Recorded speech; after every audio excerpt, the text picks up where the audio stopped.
Baha sa panahon ni Noah.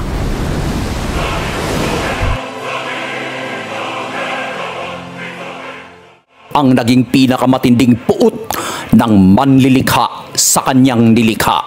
Dahil sa baha na ito ay kanyang nilipol ang buong mundo, lahat ng may buhay, mga ibon, maamo at maiilap na mga hayop, lahat ng mga gumagapang sa lupa, at lahat ng tao.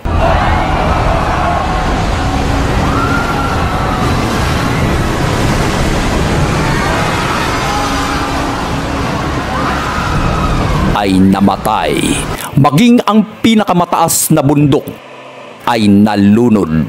Pero ang nakakapanlumo at masaklap na katotohanan, ang baha na ito na kumitil sa lahat ng may buhay sa ibabaw ng mundo ay nanggaling sa kadahilanan ng isa pang baha, ang baha na nagmula sa tao.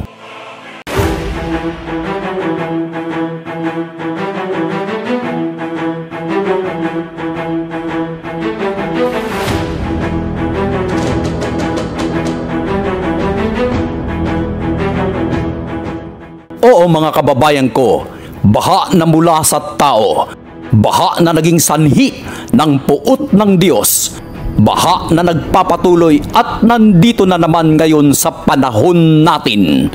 At tayo lamang mga tao ang makakapagpatigil. Ano ang baha na ito? Ito ang ating sisilipin.